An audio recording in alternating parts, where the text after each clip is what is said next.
See, when you value, you are placing value upon the human soul.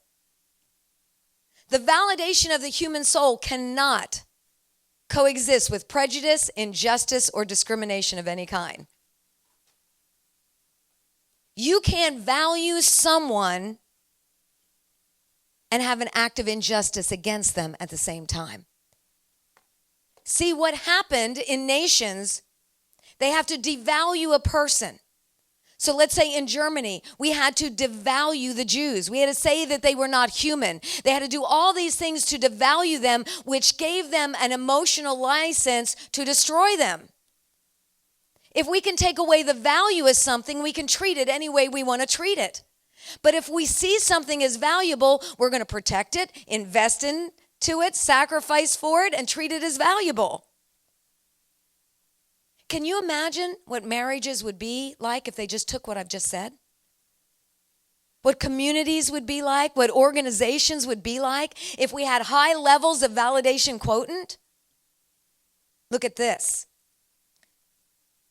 In our DNA, we are 99.9% identical. How in the world could I be prejudiced towards, be partial against anyone that's different than me when we're 99.9% exactly the same? This is absolutely huge. Whether they're saved or they're not saved, whether they've done good or they've not done good, even if they've done horrible things. The fact is, when there is a celebration of a person, it begins to bring the good out of them. And I can't walk in prejudice towards them for any reason.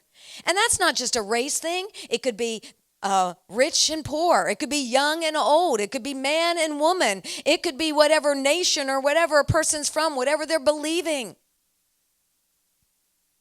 The opportunity we have as leaders to value each one. Do you realize on the head of a pin, you can put 10 cells? On the tip of a head of a pin, you could put 10 cells.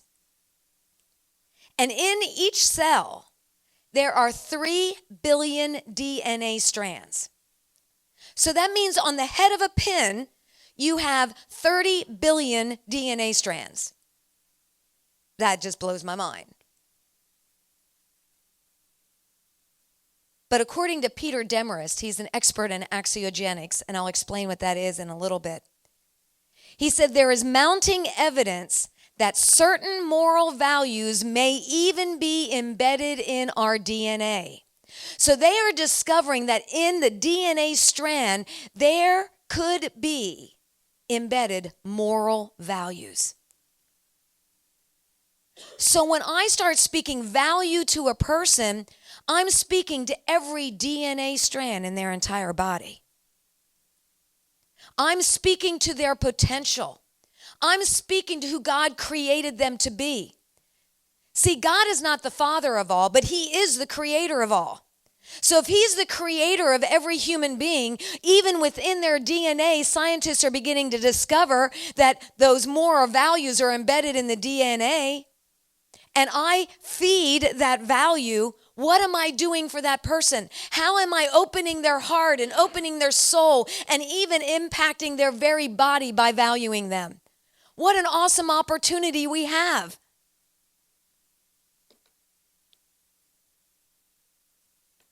To impact our world, we must recognize as leaders, we must be saturated in the ability to validate others. Thomas Jefferson said, "The care of human life and happiness, and not their destruction, is the first and only objective of good government." So if we are going to be a leader of justice, the care of human life and happiness and not their destruction is our first and only objective of our leadership. Doing everything in our ability and our power to invest into them, to celebrate them. What an honor. See, when someone's validated, it officially sanctions them. So it's not just who I am, but why am I here? So when that validation comes in, you do a great job in this. I see this gift inside of you. You are amazing in communicating to people.